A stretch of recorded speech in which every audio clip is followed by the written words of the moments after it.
여러분들의 자녀나 혹은 예수 믿지 않는 어떤 사람들이 기독교가 뭐야? 기독교라는 의미가 뭐지? 기독에 대해서 물어볼 때 여러분 뭐라고 대답을 하시겠습니까? 우리가 기독교라고 하는데 기독하면 기독은 뭐야? 할 때 사람들이 대답을 잘 못해요. 근데 이렇게 한번 생각해 볼까요? 여러분 고유 명사들이 음역이 됩니다. 음역이 될 때 그 발음이 다 가는 나라마다 달라집니다. 그렇죠? 시저라고 하죠. 시저. 영어식 표현인데요. 시저는 여러분이 잘 아시는 대로 로마의 왕정시대에서 제정시대로 넘어가는, 그래서 여러분이 잘 아시는 루비칸 강을 건너서 로마의 역사를 완전히 뒤바꾼 그런 사람입니다. 시오노 나나미는 로마인 이야기에서 그에 대해서 이야기하기를 생존한 모든 사람들 중에서 가장 대단한 천재였다고 그 사람을 표현을 합니다. 인류 역사상 가장 위대한 천재 시저를 이야기합니다. 어쨌든 그래서 영어식 표현인데 이 원래 로마식 표현은 카이사르입니다. 카이사르. 이 카이사르라는 말이 영어로 올 땐 시저라고 불려지는 거예요. 이게 음역이 그렇게 된 거죠. 그 다음에 독일어로 가면 카이저가 됩니다. 또 스페인어로 가면은 세사르라고 발음을 합니다. 그리고 러시아로 가면은 제차르라고 하는데 제차르, 여기에서 짜르라는 것이 이제 황제라는 단어가 되었죠. 그러니까 음역이 돼가지고 이렇게 똑같은 단어인데 나라마다 이제 다른 거예요. 우리나라를 얘기할 때도 우리를 미국이나 다른 나라에서 우리나라를 부를 때 코리아라고 부릅니다. 그렇죠? 왜 코리아라고 부르죠? 우리나라의 최초의 통일 국가가 이 해외에서 볼 때 고려입니다. 그렇죠? 고려가 최초의 통일 국가 삼국시대 이후에, 그렇기 때문에 고려를 코리아라고 부른 거예요. 아이고 이상하게 대한민국이 갑자기 코리아가 됐나 할 텐데 사실은 고려란 단어의 음역인 거죠. 그리고 우리가 보통 차이나라고 하죠. 차이나는 진시 황제 때 최초의 통일왕국이 됐잖아요. 그렇죠? 그래서 진 CHIN 이것이 이제 CHINA 해가지고서 이제 진인데 우리는 차이나라고 영어식으로 발음을 합니다. 우리는 중국이라고 하는데요. 뭐 또 남미에서는 우리나라를 K로 하지 않고 C라고 발음을 하죠. C 해가지고 꼬레아 그럽니다. 꼬레아, 그렇죠?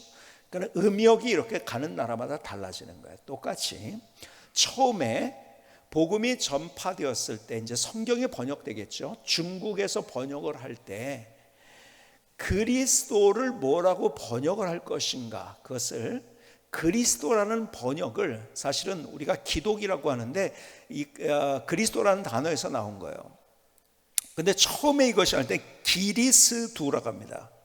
기리스두라고 했는데 그것이 첫 자와 마지막 자만 생략을 해서 기도 혹은 기두, 뭐 이제 중국도 이제 이 나라마다 이제 방언이 다 달라가지고서 발음이 다 다르잖아요. 지두라고 발음을 하는 지두. 중국 사람은 똑같이 글을 쓰고서 지두라고 발음하고 우리는 기독이라고 발음을 하는 거예요. 근데 기독이 어디에서 나오냐? 그리스도를 음역을 한 겁니다.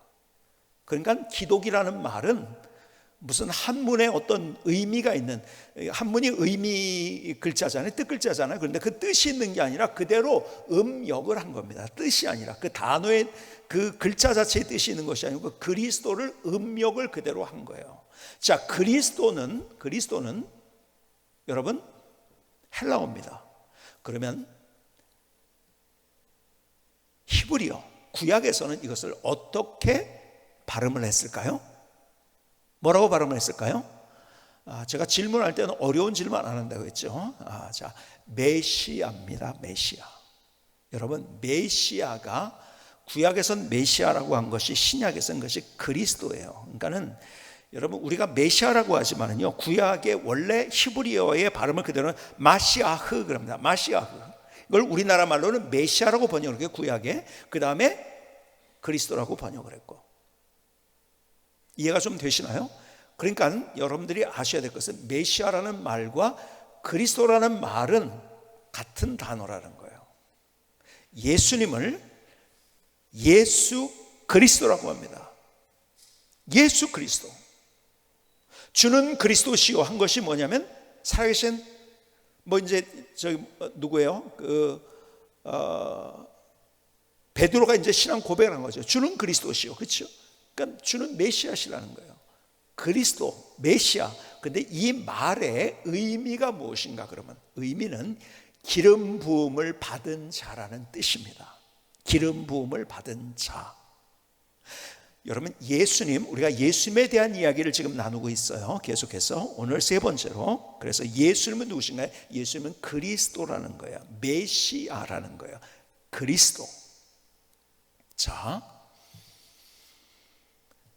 그리스도는 기름 부음을 받은 자라는 뜻이라고 했잖아요, 그렇죠? 근데 구약에 보면은 기름 부음을 받는 세 직분이 있습니다. 그 세 직분은 첫 번째 제사장, 두 번째 선지자, 세 번째 왕입니다. 이 세 직분에는 기름을 부었어요. 그리고 안수를 한 거죠. 자, 그렇다면 자 보세요. 예수님은 누구인가를 얘기할 때 그리스도라는 의미 속에서 예수님은 제사장이라는 의미가 그 안에 있는 거예요. 무슨 말인가? 자, 히브리서를 볼까요? 히브리서 7장 20절에 보니까 이렇게 말씀합니다. 또 예수께서 제사장이 되신 것은 예수님이 제사장이 되셨다는 거예요. 메시아라는 말에는 제사장의 의미가 있잖아요, 그렇죠? 맹세 없이 된 것이 아니니 25절을 갑니다. 그러므로 자기를 힘입어 하나님께 나가는 자들을 온전히 구원하실 수 있으니 누가요? 예수님이. 이는 그가 항상 살아계셔서 그를 위하여 간구하심이라. 26절 이러한 대제사장은 누구예요? 예수님을 대제사장으로 지금 계속 묘사하고 있는 거예요. 그렇죠? 우리에게 합당하니 거룩하고 악이 없고 더러움이 없고 죄인에게서 떠나 계시고 하늘보다 높이 되신이라.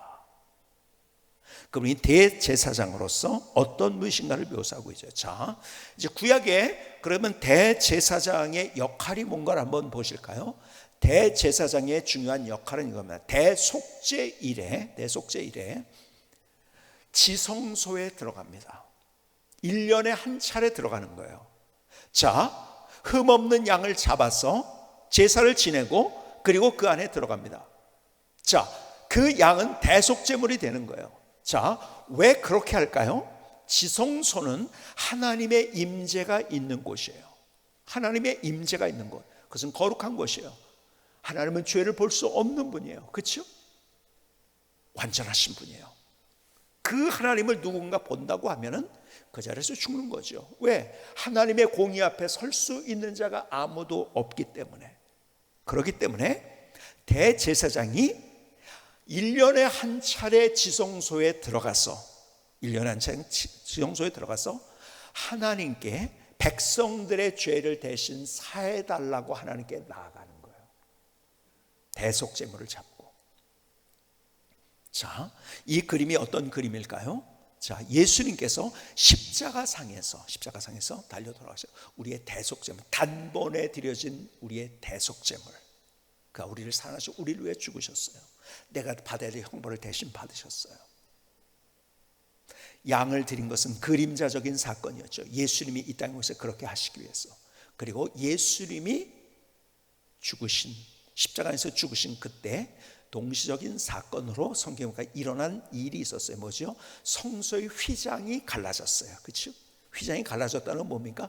지성소에서 그 휘장 때문에 아무도 못 들어갑니다. 그런데 성소에서 지성소 안으로 들어갈 수 있다는 거예요. 무엇 때문에? 예수님께서 우리를 위해서 십자가상에서 대속제물이 되어 주셨어요. 그래서 그를 통하여서, 그래서 우리가 이런 찬양을, 보혈을 지나 하나님 품으로, 보혈을 통해서 우리가 하나님의 면전 앞에 갈 수 있는, 지성소에 들어갈 수 있는 존재가 되었다는 거예요. 기가 막힌 하나님의 은혜지요. 그렇죠? 그래서 주님께서는 스스로가 희생제물이 되셔서 그 휘장을 갈라버리시고 그리고 우리가 하나님의 은혜의 보좌 앞에 나갈 수 있도록 우리를 만들어 주신 대제사장. 이게 구원의 완결하신 거예요. 여러분, 제사장은 그렇기 때문에 인간 편에서 하나님께로 가는 거예요. 하나님, 죄를 사해 주십시오. 하나님, 이들의 기도의 제목을 응답해 주십시오. 제사장은 그 역할을 하는 거예요. 그래서 지금도 우리를 위해서 간구하시는 그분 누구예요? 예수님이에요. 여러분, 우리가 때로 죄를 졌어요. 우리가 실수했어요. 그럴 때 하나님의 공의는 것을 볼 수 없는데 주님께서 우리를 위해서 간구하시는 거예요. 내가 저 죄 때문에 십자가에서 죽지 않았습니까? 간구하시는 그분, 우리의 변호인, 그분이 예수 그리스도라는 거예요. 하나님 앞으로 가는 그 역할. 그런데 두 번째 기름 부음 받은 자는 뭐예요? 선지자예요. 예수님은 또 선지자이신 거예요. 선지자는 뭡니까? 선지자, 하나님과 받은 계시를, 그리고 하나님의 뜻과 섭리를 사람들에게 전하는 자입니다. 선포하는 자예요. 자, 그러니까 이거는 하나님 편에서 사람들에게 가는 거죠. 그렇죠? 여러분, 하나님은 우리와 교통하시는데 구약 시대에는요, 제사장과 선지자를 통해서 교통하신 거예요. 제사장은 우리가 하나님께로 갈 수 있도록 만들고, 선지자는 하나님의 뜻을 우리가 이룰 수 있도록 우리에게 오고, 이렇게 교통이 된 거죠.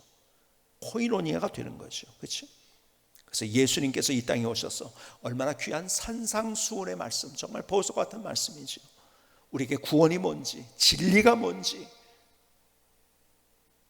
그리고 하나님의 마음이 뭔지, 말세는 어떻게 될 것인지, 그분은 우리에게 그 말씀을 선포해 주셨어요. 그분은 선지자이세요.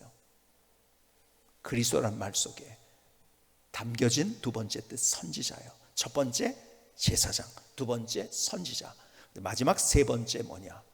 그분은 우리의 왕이십니다. 여러분, 세 번째 기름 부음을 받는 자는 왕입니다. 왕. 여러분, 우리가 예수 그리스도를 믿음으로 말미암아 하나님의 백성이 됐어요. 그렇죠? 하나님의 백성이 됐다는 것은 하나님의 법도를 따라서 하나님을 경험하는 사람이 됐다는 거예요. 그렇죠? 그러기 위해서는 어떻게 해요? 왕이신 예수님의 통치와 다스림을 받는 자가 되어야 된다는 거죠. 여러분, 예수님이 단순히 왕입니다, 그런 고백이 우리에게 필요한 것이 아니고, 여러분, 우리의 삶이 그렇게 사라져야 된다는 거예요. 우리가 정말 하나님의 통치와 다스림을 받는 나의 인생을 살고 있어요. 자, 우리가 코로나 시대를 살고 있어요. 힘들죠? 여러분, 이 코로나 시대를 살아가면서 두 종류로, 어떤 사람은 코로나가 빨리 종식되기를 위해서만 기다립니다. 그건 소극적인 거죠. 더 적극적인 건 뭔지 아십니까? 하나님은 그리고 빨리 힘들고 고통스럽고 사람들도 못 만나고 외롭고 이런 시대가 빨리 지나갔으면 좋겠다. 하나님은 그렇게 우리를 때로 외롭게 고통스럽게 남겨두기 위해서, 그렇게 하기 위해서 우리를 그런 것이 아니라 이것을 통해서 하나님께서 우리에게 주실 말씀이 있는 거예요. 그래서 그냥 물러가기만을 원하는 사람들은 그것이 그냥 위기로 끝나버립니다. 그런데 이것을 통해서 하나님이 내게 무엇을 말씀하신가를 듣고 그 예수 그리스도, 왕 되신 예수 그리스도의 통치 앞에 우리가 설 수 있다고 한다면 우리는 더 적극적으로 이것이 기회가 되는 그러한 인생을 살아갈 수 있는 거죠. 여러분, 절대로 하나님은 우리가 고통 자체를 고통으로 끝내기 위해서 우리에게 고통을 주신 적이 없습니다. 고통 때문에 그것과 비교할 수 없는 하나님의 영광을 경험하기 위해서 우리에게 그걸 주신 거예요. 여러분, 그 하나님의 영광을 경험하는 사람, 하나님의 그 영광을 경험하는 사람, 오늘 일부의 찬양이 영광 영광 할렐루야, 하나님의 영광, 영광 영광 할렐루야. 그냥 피곤한 채로, 지친 채로, 넘어진 채로 할 수 없이 살아가는 인생이 아니라 우리의 삶 가운데서 어떤 상황 가운데 있든지 하나님의 영광을 경험하는 그 멋진 삶. 어떻게 할 때? 왕 되신 주님, 진짜 주님께서 나의 왕이 되셔서 그분의 다스림과 통치를 받을 때. 자, 그런데 이 시대가 어떤 시대인지 아십니까? 요즘 제가 시편을 굉장히 깊이 좀 연구를 하고 묵상을 하고 있어요. 이 편에 보니까 이런 말씀 우리에게 주시더라고요. 시편 2편 1절을 보실까요?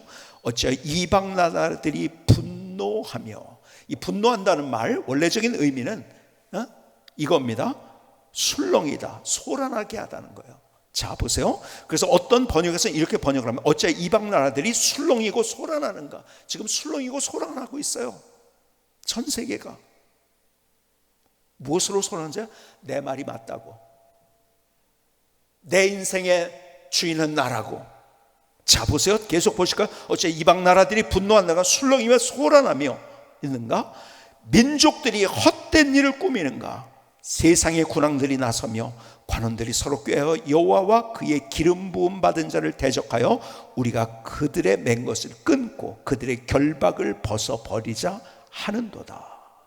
여러분, 이 시대가요, 사람들에게 멋지게 뭘 얘기하죠? 야, 하나님이 어디 있어? 야, 하나님이 있는 한 우리는 거기에 종속돼 가지고 불행한 인생 사는 거야. 하나님 없어. 그리고 내가 내 인생의 주인이야. 너 인생 멋지게 살아가는 거야. 야, 이거 세상 사람들에게 이게 복음인 거예요. 앞서 제가 계속 말씀해요. 니체가 그 얘기를 한 거잖아요. 자라투스트라는 이렇게 말했다 해서 그 얘기를 한 거잖아요. 하나님 없다는 거예요. 그리고 네 인생은 네 거야. 그러니까 네가, 너 초인이야. 네가 할 수 있어. 네 능력으로 하면 돼. 야, 내가 할 수 있고 내 인생의 주인이 내가 나라니까 얼마나 좋습니까? 멋있잖아요. 사람들이 거기에 몰려듭니다. 결국 어떻게 합니까? 자, 모든 것은요, 열매로 한다고 했어요. 여러분, 이단들도 열매를 보면 이단인지 알아요. 이것도 열매를 보면 자기 자신 스스로가, 제가 늘 얘기했던 불행한 정도가 아니라 비참한 인생으로 그의 인생을 마쳤잖아요. 그리고 자기가 자기 인생의 주인이 된 사람 치고 주변에 보세요. 행복한 사람이 있는가? 자기 주장 가지고 살아가는 사람, 행복한 사람이 있나 보세요. 다 불행합니다.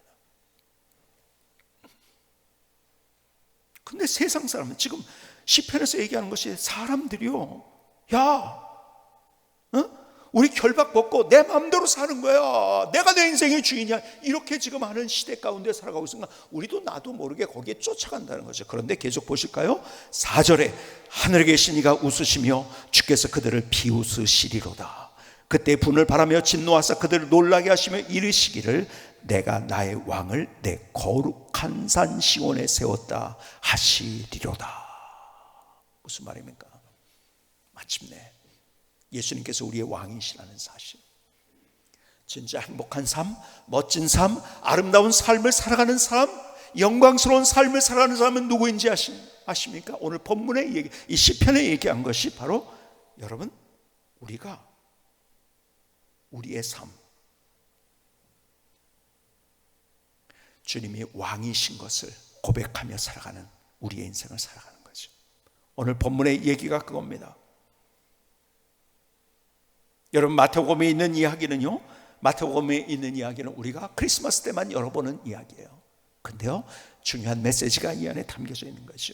마태복음 2장 1절의 이하를 볼까요? 여러분, 헤롯 왕 때 예수께서 유대 베들레헴에서 나심에 동방으로부터 박사들이 예루살렘에 이르러 말하되 유대인의 왕으로 나시니가 어디 계시냐. 자, 보세요. 동방에서 온 박사들, 우리가 흔히 동방 박사로 부릅니다. 황금과 유황과 모략을 드리려고 경배하기 위해서 왔어요. 근데 왜요? 왕이 나셨기 때문에. 그래서 왕이 어디에 계시냐고 와서 묻는 거예요, 지금. 자, 2절을 다시 볼까요? 유대인의 왕으로 나신 가 어디 계시냐? 우리가 동방에서 그의 별을 보고 그의 경배하러 나라니. 3절, 헤롯 왕과 온 예루살렘이 듣고 소동한지라. 여러분, 헤롯부터가 깜짝 놀란 거예요. 왕이 나온다고? 여러분, 지금 로마가 정복했을 때 이 소위 말해서 이 팔레스타인 지역의 왕이 되기 위해서 이 헤롯이 얼마나 노력을 했는지 몰라요. 막 그냥 가가지고 아부도 떨고 역사를 보면은요. 그리고 자기가 스스로 이두메인인데도 유대인으로 유대교로 자기가 개종을 해가지고요. 그래가지고 뭐 로마에 가가지고 로마의 권력자들한테 아부를 해가지고 간신했는데 왕이라는데 깜짝 놀랐죠, 그렇죠? 4절 보세요. 왕이 모든 대제사장과 백성의 서기관들을 모아 그리스도가 어디서 나겠느냐 물으니 5절 이르되 유대 베들레헴이 오니 이는 선자로 이렇게 기록된 바 또 유대 땅 베들레헴아 너는 유대 고을 중에서 가장 작지 아니하도다. 내게서 한 다스리는 자가 나와서 내 백성 이스라엘의 목자가 되리라 하였음이니라. 자 보세요. 미가서에서는, 구약에서는요 이미 400~500년 전에 예언을 한 거예요. 미가서 5장 2절에 유대 땅 베들레헴아 너는 작지 않다. 왜? 너에게서 왕이 나올 것이다. 그것이 그대로 이루어져서 마태복음에. 그래서 예수님께서는 베들레헴에 나신 거예요. 예수님이 이 땅에 오신 이유, 우리를 구원하시기 오셨지만 그분이 우리의 왕이 되시기 위해서 오신 거예요. 무슨 왕이요? 우리의 삶을 다스리고 통치하는. 세상의 왕은요 우리를 핍박하고 억압을 합니다. 그런데 우리를 사랑하시는 왕 중 왕, 그분께서는요 나보다 나를 더 잘 아시고, 나의 현재를 나보다 더 잘 아시고, 나의 미래도 아시고, 나의 죽음 후까지 아시고, 모든 것들을 아시면서 가장 아름다운 길로 나의 길을 다스리기를 원하세요. 나는 할 수 없어요. 그런데 할 수 있게 만드시고 나를 다스리기를 원하시는 주님. 자 보세요. 그래서 은혜란 단어가 뭔지 아세요? 하나님의 은혜를 우리가 얘기하지만요 진짜 은혜를 경험하는 사람은 어떤 사람인지 아십니까? 여러분, 우리가 구원이 은혜예요, 그렇죠? 근데 그 구원은 내 노력으로 되는 게 아니에요. 내가 이를 악물어서 되는 게 아니에요. 내가 밤잠을 안 자서 되는 게 아니에요. 내가 1등이 돼서 전교수석이 돼서 되는 게 아니에요. 내가 수행을 그렇게 오랫동안 해서 되는 게 아니에요. 그래도 여전히 우리는 죄인이에요. 내가 할 수 없어요. 그런데 주님께서 우리에게, 우리를 사랑하셔서 내가 할 수 없는 그것을 스스로 나를 대신해서 희생제물이 되셔서, 대속제물이 되셔서 우리를 구원해 주신 거예요. 그래서 그것을 은혜라고 이야기합니다. 그래서 다른 종교에서는 은혜란 단어가 없다고 했죠. 왜? 자기 노력이에요 다. 근데 자기 노력은요 끝에 가서 이거 아니네 그거예요. 성철 스님이 그랬잖아요. 마지막 죽어가는 길에서 내 죄가 수미산보다 높다. 내가 무간지옥에 가는구나. 아닌 걸 아는 거죠. 그제서야. 노력으로 안 된다는 걸 마지막에 알아요. 해보려고 노력은 하지만 그러나 안 되는 거죠. 그래서 하나님의 은혜인 거예요, 구원은. 여러분, 우리의 삶도 구원받은 백성들의 삶, 내가 할 수 없지만 하나님이 할 수 있게 만들어 주시는 거예요. 그래서 자, 사도 바울은 이런 고백을 합니다. 나는 할 수 없다. 자기가 할 수 있는지 알았어요, 초창기에. 근데 할 수 없다는 걸 알았죠. 나는 할 수 없다. 그러나 내게 능력 주시는 자에서 내가 모든 것을 할 수 있다. 왜? 나는 할 수 없지만 주님이 할 수 있게 만든. 그게 또 은혜인 거예요, 은혜. 그것이 하나님의 은혜예요.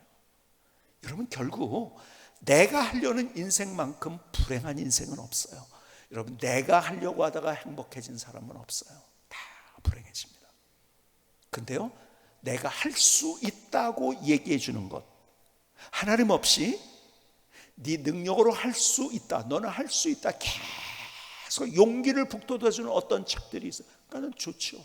야, 내가 할 수 있구나. 근데 결국 아닌 것은 인생의 황혼에 살게 되는 거죠.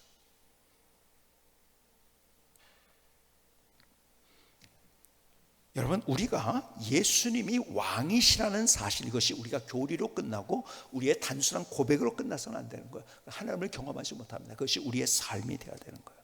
여러분, 내가 하나님의 통치를 안 받으면은, 여러분, 나는 다른 것에 의해서 통치를 받고 있다는 거 아십니까? 나는 무엇인가에 의해서 끌려가고 혹은 통치를 받고 있어요. 자, 앞서 얘기한 대로 세상 사람들이요, 세상의 가치, 물질이다, 명예다, 성공이다, 이걸 따라서 자꾸 가니까요, 나도 모르게 물질에 의해서 지배를 받는 거야. 내가 무엇에 의해서 움직이는가? 하나님의 말씀에 의해서 움직이고 그분의 통치와 다스림을 따라서 움직이는 것이 아니라 물질을 따라서 움직입니다. 나도 모르게. 아니라고 아무리 부정해도 세상 사람들은 계속 그렇게 살고 있는 거예요.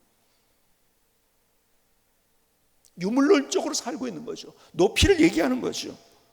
그러니까요, 우리가 자녀를 양육하면서도 그런 거예요. 자녀를 인격으로 그들을 양육하려는 것이 아니라 상품으로 만드는 세상 가운데 우리가 살아가고 있어요.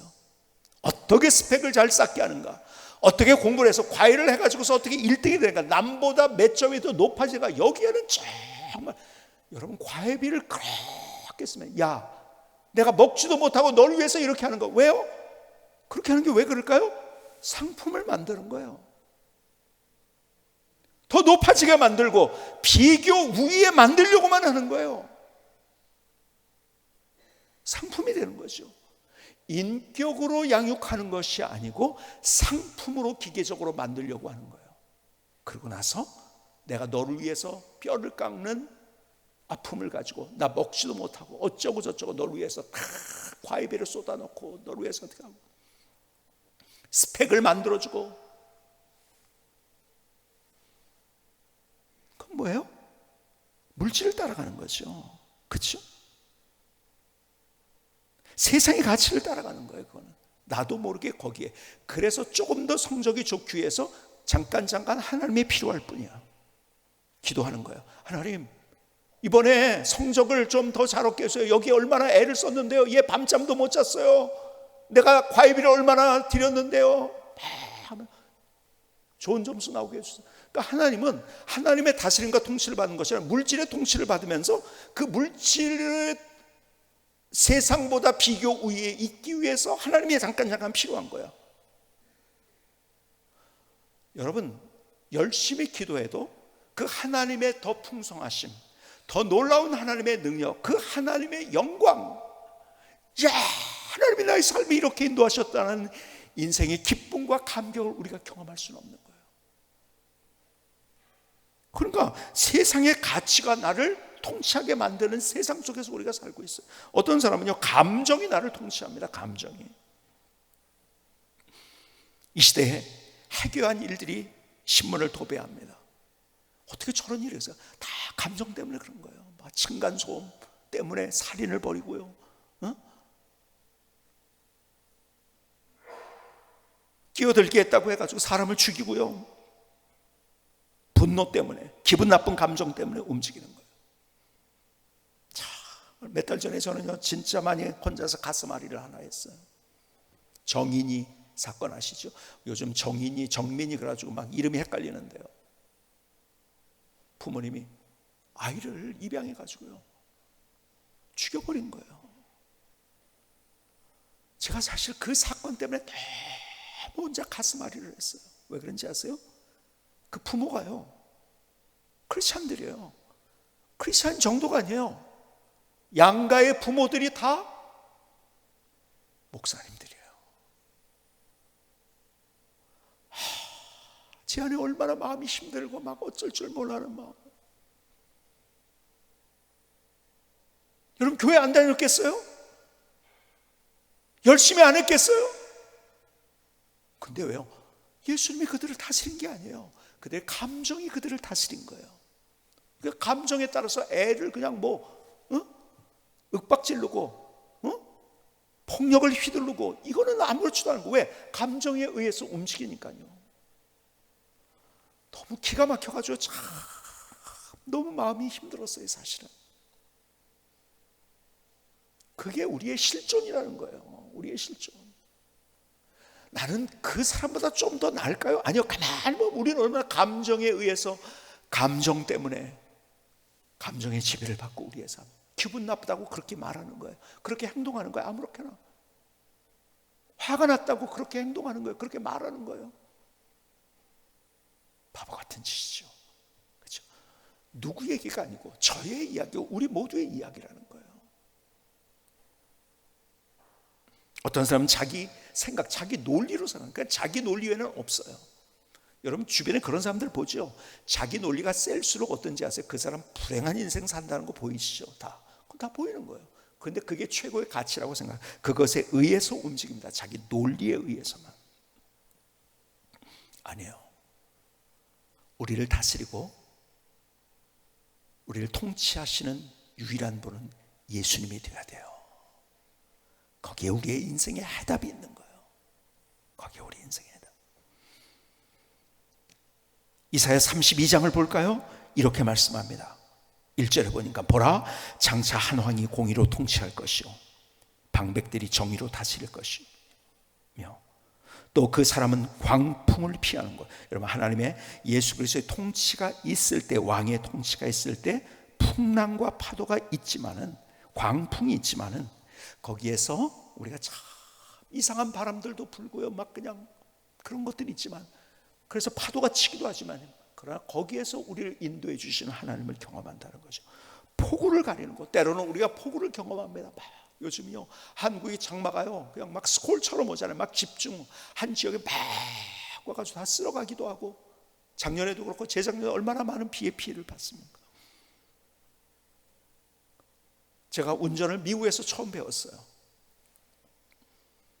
83년도에 제가 운전면허를 땄어요. 그리고 운전을 하기 시작했는데, 제가요 비 오는 날 운전이 그렇게 좋더라고요. 왜 그런가 했더니요, 비가 오는데 처음 자동차를 타보니까요, 차를 타는데 비가 막 오는데 비를 맞지 않는 거예요. 밖은 폭우가 쏟아지는데 안에는 뽀송뽀송한 거예요. 그리고 내가 가고 싶은 데를 가는 거예요. 야, 너무 기가 막히더라고요. 제가 비 오는 날 제가 운전하는 걸 너무 좋아했어요. 그런데요 나중엔 싫어하게 됐죠. 왜 그런지 아세요? 와이퍼가 고장난 거예요, 앞에. 와이퍼 고장난 차 운전해 본 적이 있습니까? 돈이 없어가지고 그걸 못 고치는 거예요. 저는 죽을 고생을 했어요, 와이퍼가 없어가지고. 근데요 여러분, 비가 그렇게 와도 내가 피할 곳이 있다는 것처럼 귀한 건 없잖아요, 그렇죠? 우리가 그 피난처가 되신다는 거죠. 자, 계속 볼까요? 왕이 통치하게 될 때, 예수 그리스도가 우리의 왕이 될 때 어떻게 됩니까? 마른 땅에 냇물 같을 것이며. 마른 땅이 뭐예요? 광야예요. 척박한 땅, 물이 없어가지고 다 갈라진 땅. 근데 물만 흐르면 거기는 옥토가 되는 거예요. 여러분, 거기에서 야, 어떻게 이렇게 힘든 땅이 있을까? 그것 때문에 뭐 먹을 것도 없어요, 마실 것도 없어요. 근데 물만 흐르면요 거기에 기적이 일어납니다. 여러분, 싹이 나고 잎이 나고 꽃이 피고 열매를 맺는 기적이 일어나는 거예요.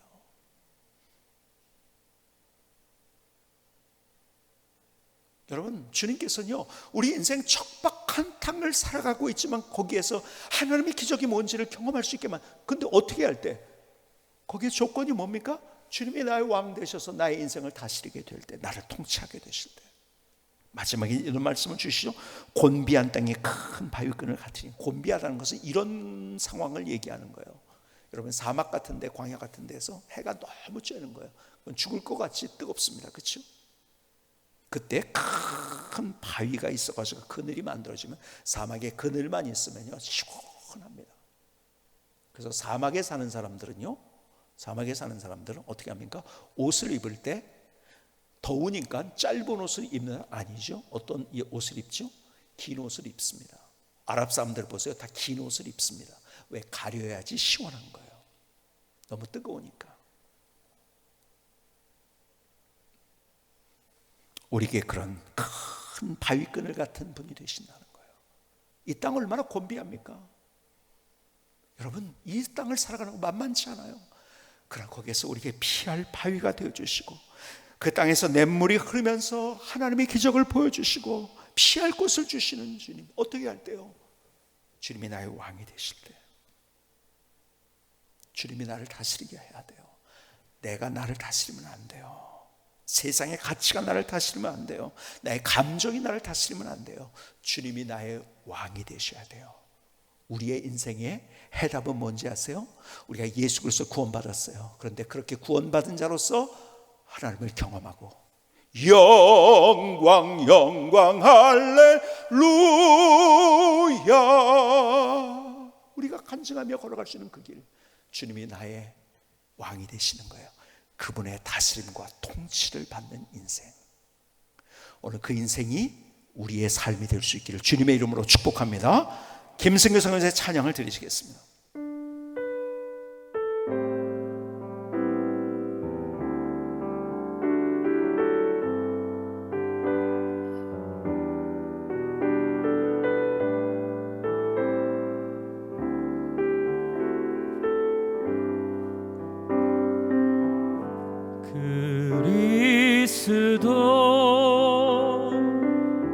예수님만이 나의 왕, 주님의 말씀을 통치를 기다립니다. 그리스도 예수님만이 나의 왕, 세상의 가치 내놓으리 빠지지 않게 하소서. 나를 향한 주님의 사랑을 나의 가슴에 담습니다. 십자가의 그 사랑 나를 다스리소서. 할렐루야, 주님의 이름을 높이고 찬양합니다. 하나님을 멋지게 경험하는 인생 되게 하소서. 그리스도 예수님만이 나의 왕, 주님의 말씀을 내 안에 통치를 기다립니다. 그리스도 예수님만이 나의 왕, 세상의 가치 내놓으리 빠지지 않게 하소서. 나를 향한 주님의 사랑을 나의 가슴에 담습니다. 십자가의 그 사랑 나를 다스리소서. 할렐루야, 주님의 이름을 높이고 찬양합니다. 하나님을 멋지게 경험하는 인생 되게 하소서. 주님만이 나를 다스리소서.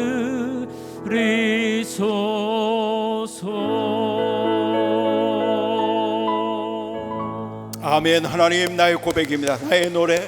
하나님, 나의 결단을 받아주시 하나님 감사합니다. 하나님 감사합니다. 자, 그렇다면 여러분 구체적으로 우리가 어떻게 주님의 통치를 경험하고 하나님의 예수 그리스도가 왕이 돼서 나를 다스리는 인생을 살 수 있을 것인가, 팁 하나를 여러분이 마지막 드리려고 해요. 여러분, 그것은 자기 합리화, 자기 논리를 포기하는 것입니다.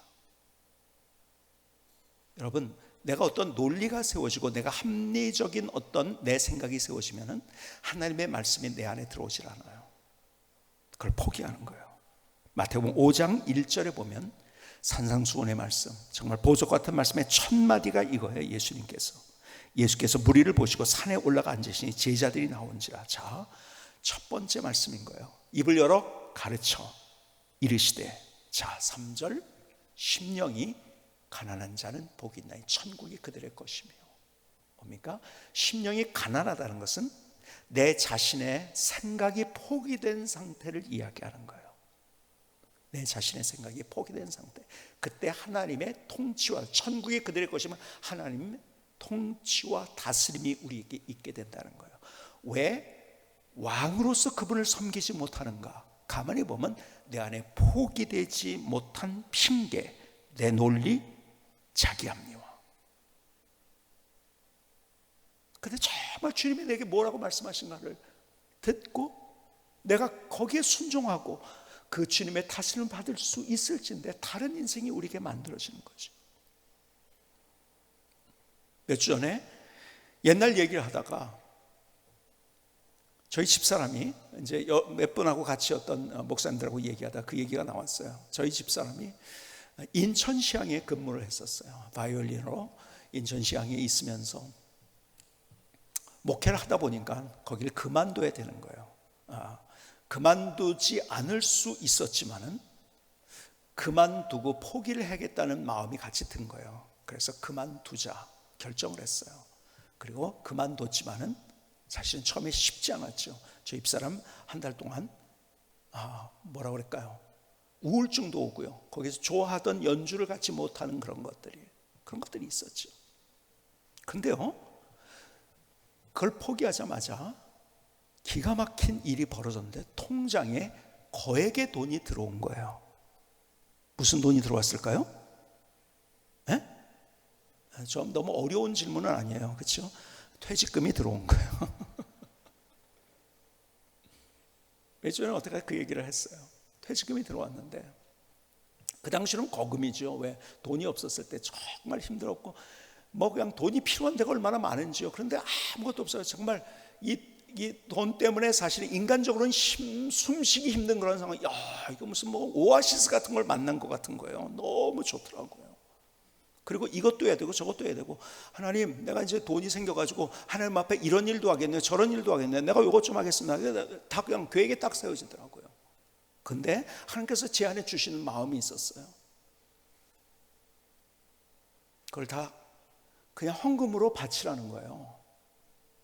계속 세미한 음성이었어요. 뭐 그냥 막 그냥 저한테 너 안 바쳐 이게 아니라 계속. 근데 저는 논리가 딱 정연했어요. 이걸 가지고 이렇게 하면 되고 저렇게 하면 내가 나쁜 일 한다는 것도 아니고 좋은 일 하는 건데 뭐.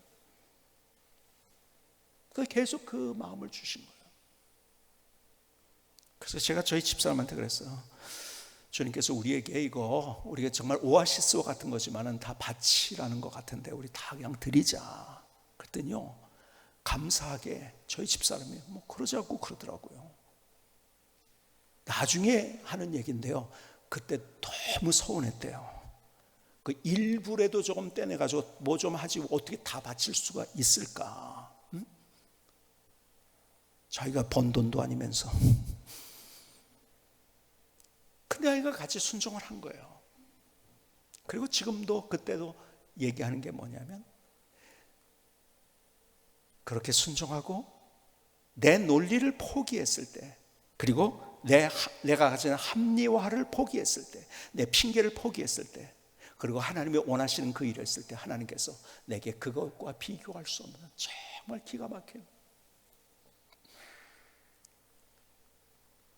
때로는 간증을 할 때 누구 얘기를 해야 돼가지고 참 이게 이 자 얘기 못하면 더 풍성하게 세워지고 더 놀랍게 세워지고, 내가 여기에 이렇게 써야겠다는데 그 부분에 있어서 더 내가 생각했던 부분의 이상으로 하나님께서 놀랍게 그 일을 세워주시는 역사를 경험한 거예요.